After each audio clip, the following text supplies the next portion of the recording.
హైదరాబాద్ లో బీఆర్ఎస్ పార్టీకి big shock తగిలింది. బీఆర్ఎస్ పార్టీకి చెందిన జీహెచ్ఎంసీ మాజీ డిప్యూటీ మేయర్ బాబా ఫసీయుద్దీన్ రాజీనామా చేశారు. తెలంగాణ కాంగ్రెస్ పార్టీ ఇన్ఛార్జ్ దీపా మున్షీదాస్ సమక్షంలో కాంగ్రెస్ పార్టీలో చేరారు. కేటీఆర్ తీరుపై కొంతకాలంగా తీవ్ర అసహనంతో ఉన్న ఆయన పార్టీని వీడుతున్నట్లు వెల్లడించారు. ఉద్యమకారులకు పార్టీలో ప్రాధాన్యం లేదని, జూబ్లీహిల్స్ ఎమ్మెల్యే మాగంటి గోపీనాథ్తో ప్రాణహాని ఉందని చెప్పినా సరే బీఆర్ఎస్ అధిష్టానం పట్టించుకోలేదని వాపోయారు.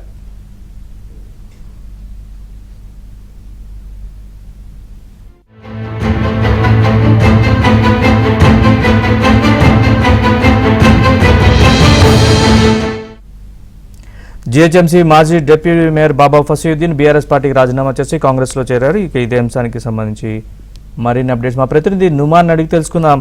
నుమాన్, నరేష్, జిహెచ్ఎంసీలో బీఆర్ఎస్ పార్టీకి భారీ షాక్ తగిలిందని చెప్పవచ్చు. మాజీ డిప్యూటీ మేయర్ బోరబండ కార్పొరేటర్ బాబా ఫసీయుద్దీన్ కాంగ్రెస్ పార్టీలో చేరారు. బీఆర్ఎస్ పార్టీ ప్రాథమిక సభ్యత్వానికి, అదేవిధంగా మీడియా స్పోక్స్ పర్సన్ పదవికి కూడా రాజీనామా చేశారు. సో జిహెచ్ఎంసీ డిప్యూటీ మేయర్ గా గత టర్మ్ లో 2016 నుంచి 2020 వరకు ఆయన ఏదైతే జిహెచ్ఎంసీ మేయర్ గా విధులు నిర్వహించారు. దాని తర్వాత జిహెచ్ఎంసీ డిప్యూటీ మేయర్ గా మళ్ళీ ఒక అవకాశం కల్పిస్తానని ఆయనకు అవకాశం తిరిగి కల్పించకపోవడంతో ఆయన అప్పటి నుంచే కొంత అసంతృప్తిగా ఉన్నారు. దాని తర్వాత స్థానిక ఎమ్మెల్యే మాగంటి గోపీనాథ్ కు బాబా ఫసీయుద్దీన్ కి మధ్య వార్ అనేది గత కొంతకాలంగా దాదాపు 3 ఏళ్లుగా నడుస్తుంది. ఈ నేపథ్యంలో పూర్తిగా నియోజకవర్గంలో వారి మధ్య విభేదాల అనేది తారాస్థాయికి చేరినటువంటి నేపథ్యంలో అనేక మార్లు కేటీఆర్ దృష్టికి తీసుకెళ్లినా కూడా కేటీఆర్ కూడా తమ సమస్యలు పట్టించుకోలేదంటూ కూడా అనేక సందర్భాల్లో బాబా ఫసీయుద్దీన్ అయితే తన ఆవేదనను వెళ్ళబోతున్నటువంటి పరిస్థితి. సో ఈ నేపథ్యంలో ఏదైతే నియోజకవర్గంలో తన క్యాడర్ మీద తన మీద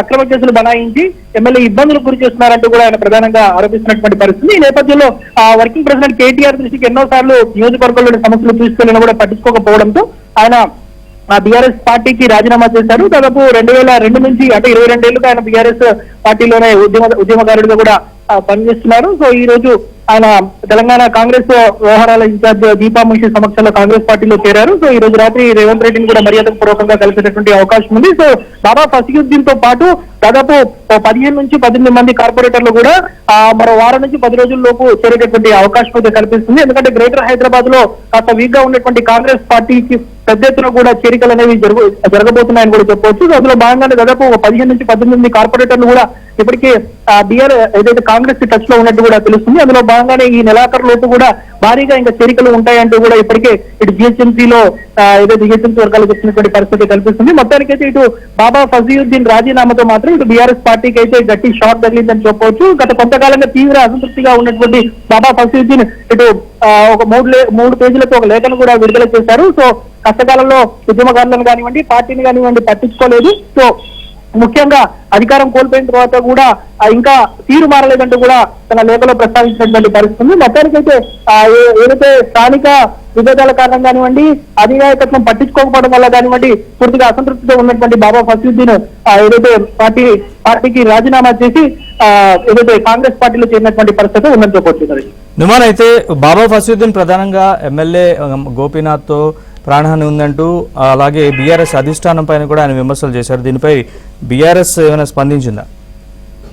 అంటే హైదరాబాద్ లో ఇప్పటివరకు ఎక్కడా లేని విధంగా తొలిసారిగా కార్పొరేటర్ మాజీ డిప్యూటీ మేయర్ సొంత పార్టీకి సంబంధించినటువంటి ఎమ్మెల్యేతో తనకు ప్రాణహాని ఉందంటూ కూడా తన రాజీనామా లేఖలో వివరించారు. ఏదైతే తన చంపడానికి ఒక రౌడీ షీటర్ తో సుపారీ కూడా ఇచ్చారు. సో తన ప్రాణహాని ఉన్నట్టు కూడా కేటీఆర్ దృష్టికి ఇటీవల కాలంలో తీసుకోలేనా కూడా కేటీఆర్ పట్టించుకోలేదు.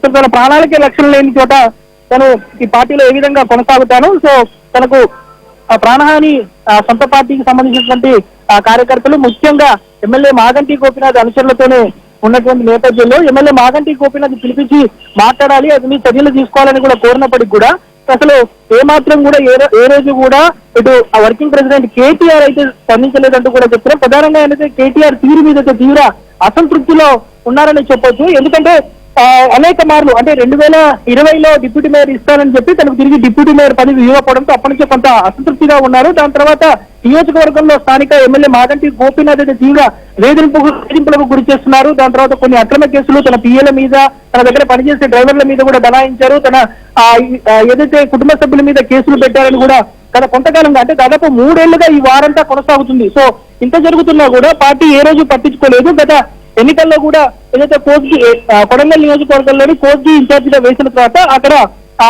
ఏదైతే ప్రత్యర్థి పార్టీ నుంచి తమ మీద దాడి జరిగినప్పటికీ కూడా ఏదైతే కేటీఆర్ గానీ కనీసం పార్టీకి సంబంధించినటువంటి నాయకులు ఎవరు తమను పట్టించుకోలేదని కూడా బాబా ఫసియుద్దీన్ ఆ లేఖలో ప్రధానంగా ప్రస్తావించారు. సో ఎన్నో మార్లు ఏదైతే అధిష్టానం దృష్టికి పదే తమ ఏదైతే సమస్యలు కానివ్వండి తను ఎదుర్కొంటున్నటువంటి ఇబ్బందుల మీద తీసుకువెళ్తున్నా కూడా ఎమ్మెల్యే మాగంటి గోపీనాథ్ కి సహకరించారు తప్ప దాదాపు 22 ఏళ్లుగా తెలంగాణ ఉద్యమకారుడు విద్యార్థి దశ నుంచే ఉన్నటువంటి తనను ఏమాత్రం పట్టించుకోలేదంటూ కూడా చెప్తున్నారు. తెలంగాణ ఉద్యమకారులు ఇకపై బీఆర్ఎస్ పార్టీలో కొనసాగేటటువంటి పరిస్థితి లేదని, సో ఇక బీఆర్ఎస్ పార్టీ మనుగడ కూడా కష్టమే అంటూ కూడా ప్రధానంగా ఆ లేఖలో ప్రస్తావించినటువంటి పరిస్థితి. మొత్తానికైతే బాబా ఫసియుద్దీన్ రాజీనామాతో మాత్రం ఇటు గ్రేటర్ హైదరాబాద్ లో అయితే భారీ షాక్ తగిలిందని చెప్పొచ్చు బీఆర్ఎస్ పార్టీకి.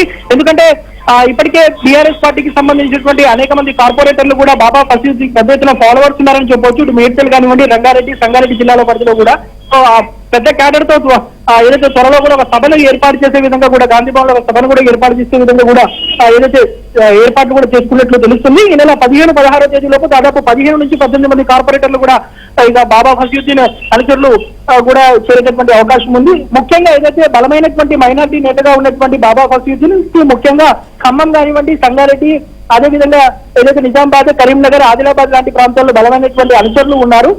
సో బాబా ఫసియుద్దీన్ రాజీనామాతో ఒక్కసారిగా అయితే ఇటు బీఆర్ఎస్ వర్గాల్లో అయితే ఒక షాక్ గురైనటువంటి పరిస్థితి ఉంది. ఇటు జిహెచ్ఎంసీలు అయితే మాత్రమే ఇటు కాంగ్రెస్ పార్టీకి కూడా ఒకంత వలసల జోరైతే పెరిగిందని చెప్పొచ్చు. Right, thanks for the update Numan.